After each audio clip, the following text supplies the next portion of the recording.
Est-ce que tu te souviens de toutes les belles résolutions que tu as prises en janvier? Et si je te disais qu'il n'est pas trop tard? Hello, hello tout le monde! Bienvenue dans cette nouvelle vidéo du magazine en ligne Femmes en Avant, le magazine en ligne qui veut te voir glow up, t'élever et devenir la femme que tu mérites d'être. Aujourd'hui, on va parler d'un sujet important et qui, je pense, nous touche presque tous. Quand janvier arrive, généralement, chacune de nous a de grands projets pour la nouvelle année, de grands objectifs.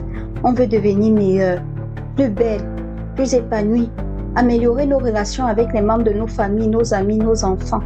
On veut gagner plus d'argent et je ne sais quoi d'autre. Du coup, on se dit cette année, je vais prendre soin de moi, j'irai à la salle de sport. Je ne sais pas, 3 fois par semaine, je vais manger plus sainement. On se renseigne sur la meilleure salle de sport du quartier.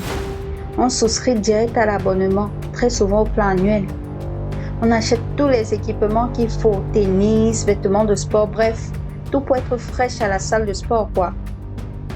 Côté professionnel, on se dit, je vais me donner à fond pour augmenter mes revenus. Je vais faire cette formation que j'évite depuis. Et puis le mois de janvier débute, avec beaucoup d'enthousiasme, beaucoup de motivation. Dans certains cas, on peut même dire de la passion. Ah oui, il y a des passionnés parmi nous. Février, on continue dans la même lancée. On se dit, ouais, je ne lâche rien. Je vais y arriver. L'année 2025 ne sera pas comme toutes les autres. Elle sera différente, spectaculaire. Et je ferai ce qu'il faut pour y arriver. Et puis le mois de mars débute. Et la lassitude s'installe. L'engouement disparaît petit à petit. Au lieu de se rendre à la salle de sport 3 fois par semaine, on commence à y aller 2 fois. Puis la semaine d'après, 1 fois. Et petit à petit, on oublie l'abonnement. On range les baskets de sport tout au fond du tiroir pour ne plus jamais les croiser. Après tout, tous ces 2 mois de sport n'ont quasiment rien changé à ma vie de toutes les façons. Je n'ai pas perdu du poids. Bref, je ne vois aucun changement malgré mes efforts. Je suis fatiguée, je laisse tomber. Cette perte de motivation continue à s'installer petit à petit dans les autres domaines de notre vie. On commence à oublier tous les vœux et les promesses qu'on s'était faites en début d'année. De toutes les façons, mes projets sont irréalisables. La vie est trop dure. On n'est pas dans un conte de fées. Je devrais me contenter de la vie que j'ai tout simplement. Voilà des paroles qui trottent dans notre tête et nous encouragent à oublier tout ce qu'on s'était promis en janvier. Je ne sais pas si quelqu'un a besoin d'entendre ça. Mais si tu es dans cette situation, je veux juste te poser quelques questions.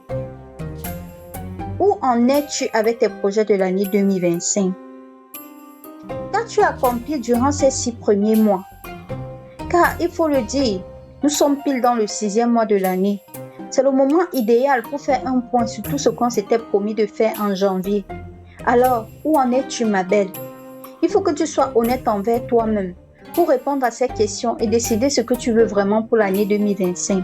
Veux-tu qu'elle ressemble à toutes les années précédentes ou alors veux-tu qu'elle soit l'année qui marquera le début d'une vie plus alignée avec ce que tu veux et ce que tu mérites?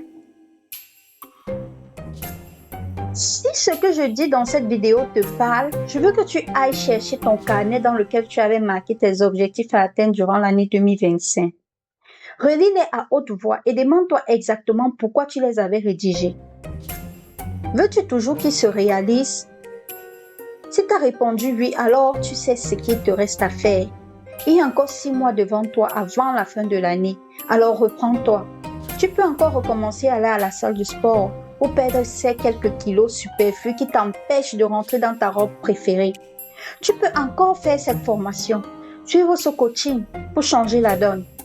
Exploite chaque heure, chaque minute que tu as pour mettre sur pied un nouveau plan d'action pour atteindre tes objectifs, non pas en 12 mois, mais en 6 mois. Oui, même s'il faut que tu te fasses un peu violence. Tu sais, plusieurs personnes qui ont réussi ont connu des moments où elles ont dû se faire violence pour avancer.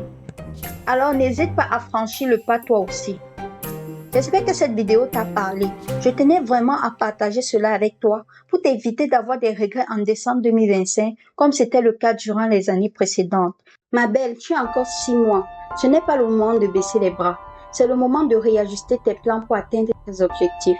Si tu aimais cette vidéo, n'hésite pas à la liker, la partager avec une copine ou une sœur que tu veux voir atteindre ses objectifs en 2025. Es-tu du genre à procrastiner? As-tu des conseils à donner par rapport au sujet de la vidéo? Partage ton expérience en commentaire. Nous sommes toujours très heureuses de vous lire. N'oublie surtout pas de t'abonner et d'activer la cloche de notification pour ne pas manquer nos prochaines vidéos. Bisous et à très bientôt.